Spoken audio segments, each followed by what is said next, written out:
I said, I wish I could say it was easy. It wasn't, but it wasn't hard either. But without a strong reason or purpose, anything in life is hard. If you do not have a strong reason, there is no sense reading further. It will sound like too much work. Choose daily. I choose daily. The power of choice. What is the main reason people want to live in a free country? We want the power to choose. Financially, with every dollar we get in our hands, we hold the power to choose our future, to be rich, poor, or middle class. Our spending habits reflect who we are. Poor people simply have poor spending habit. The benefit I had as a boy was that I loved playing Monopoly constantly. Nobody told me Monopoly was only for kids. So I just kept playing the game as an adult. I also had a rich dad who pointed out to me the difference between an asset and a liability. So a long time ago, as a little boy, I chose to be rich, and I knew that all I had to do was learn to acquire asset, real asset. My best friend Mike had an asset column handed to him, but he still had to choose to learn to keep it. Many rich families lose their asset in the next generation simply because there was no one trained to be a good steward over their asset. Most people choose not to be rich. For 90% of the population, being rich is too much of a hassle. So they invent saying that I am not interested in money, or I'll never be rich, or I don't have to worry, I'm still young, or when I make some money, then I'll think about my future, or my husband wife handles the finances. The problem with those statements is they rob the person who choose to think such thoughts of two things. One is time, which is your most precious asset, and two is learning. Just because you have no money should not be an excuse to not learn, but that is a choice which all make daily, the choice of what we do with our time, our money, and what we put in our heads. That is the power of choice. All of us have choice. I just choose to be rich, and I make that choice every day. Investment first in education. In reality, the only assets you have is your mind. The most powerful tools we have dominion over. Just as I said about the power of choice, each of us has the choice of what we put in our brains. Once we old enough, you can watch MTV all day or read golf magazines or go to ceramic class or a class on financial planning. You choose. Most people simply buy investment rather than first invest in learning about investing. A friend of mine who is a rich woman recently had her apartment burglarized. The thieves took her TV and VCR and left all the books she read. And we all have that choice. Again, 90% of the population buy TV sets, and only about 10% buy books on business or tapes on investment. So what do? I go to seminars. I like it when they are at least 2 days long because I like to immerse myself in a subject. In 1973, I was watching TV, and this guy came on advertisement, a 3-day seminar on how to buy real estate for nothing down. I spent $385, and that course has made me at least $2 million, if not more. But more importantly, it brought me life. I don't have to work for the rest of my life because of that one course. I go to at least two such courses every year. I love audio tapes. The reason I can rewind quickly, I was listening to a tape by Peter Lynch, and he said something I completely disagree with. Instead of becoming arrogant and critical, I simply push rewind and I listen to that 5 minute stretch of tape at least 20 times, possibly more. But suddenly, by keeping my mind open, I understand what he said, why he said what he said. It was like magic. I felt like I had a window into the mind of one of the greatest investor of our time. I gained tremendous depth and insight into the vast resources of his education and experience. The net result, I still have the old way I used to think, and I have Peter's way of looking at the same problem or situation. I was two thoughts instead of one more way to analyze a problem or trend, and that is priceless. Today, I often say, how would Peter Lynch do this, or Donald Trump, or Warren Buffett, or George Soros? The only was I can access their vast mental power is to be humble enough to read or listen to what they have to say. Arrogant or critical people are often people with low self esteem who are afraid of taking risks. You see, if you learn something new, you are then required to make mistake in order to fully understand what you have learned. If you have read this far, arrogance is not one of the problem. Arrogant people rarely read or buy tapes. Why should they? They are the center of the universe. There are so many intelligent people who argue or defend it when a new idea clashes with the way they think. In this case, there is so called intelligence combined with arrogance equal ignorance. Each of us knows people who are highly educated or believe they are smart, but their balance sheet paints a different picture. A truly intelligent person welcome new ideas for new for new ideas can add to the synergy of other accumulated ideas. Listening is more important than talking. If that was not true, God would not have given us two ears and only one mouth. Too many people think they're with their mouth instead of listening to absorb new ideas and possibilities. They argue instead of asking questions. I take a long view on my wealth. I do not subscribe to the get rich quick mentality most lottery players or casino gambler have. I may go in and out of stocks, but I am long on education. If you want to fly on airplane, I advise taking lesson first. I am always shocked at people who buy stocks or real estates but never invest in their greatest assets, their mind. Just because you bought a house or two does not make you an expert at real estate. Number three, choose friends carefully. The power of association. First of all, I do not choose my friends by their financial statement. I have friends who have actually taken the woe of poverty, as well as friends who earn millions every year. The point is, I learn from all of them, and I consciously make the effort to learn from them. Now I will admit that there are people I have actually sought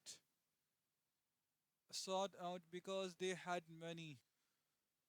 But I was not after their money, I was seeking their knowledge. In some cases, these people who had money have become dear friends, but not all.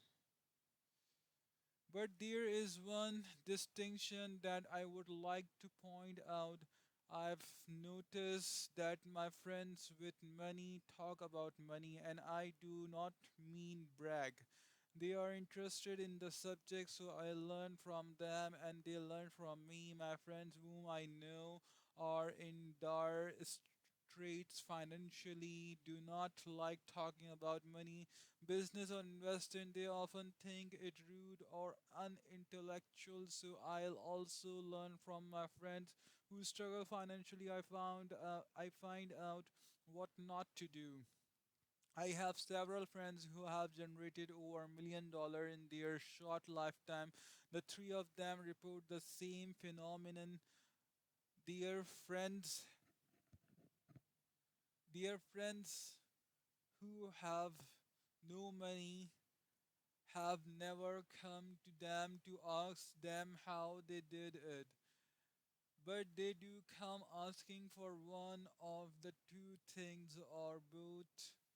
Number one, loan, or number two, job. A warning: don't listen to poor or frightened people. I have such friends and I love them dearly, but they are the chicken littles of life when it comes to money, especially investment. The sky is always falling. They can always tell you why something won't work. The problem is people listen to them, but people who blindly accept doom and gloom informations are also chicken little. As that old saying goes, chicken of the feeder agree together.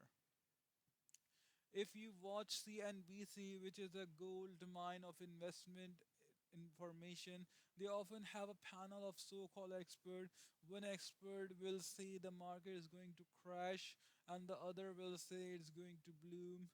If you are smart, you listen to both. Keep your mind open because both have valid points. Unfortunately, most poor people listen to Chicken Little. I have had more close friends try to talk me out of a deal or an investment. A few years ago, a friend told me he was excited because he found a 6% certificate of deposit. I told him I earned 16% from the state government. The next day, he sent me an article about why my investment was dangerous. I have received 16% for a year now, and he still receives 6%. I would say that one of the hardest thing about wealth building is to be true to yourself and to willing not to go al- got not go along with the crowd. For in the market, it is usually the crowd that shows up late and is slaughtered. If a great deal is on the front page, it's too late. In most instances, look for a new deal, as we used to say as surfer. There is always another wave. People who hurry and catch a wave late usually are the one who wipe out. Smart investors don't time market. If they miss a wave, they search for the next one and get themselves in the position. Why this is hard for most investor is because buying what is not popular is frightening to them. Timid investors are like sheep going along with the crowd, or their greed gets them in when wise investors have already taken their profit and move on.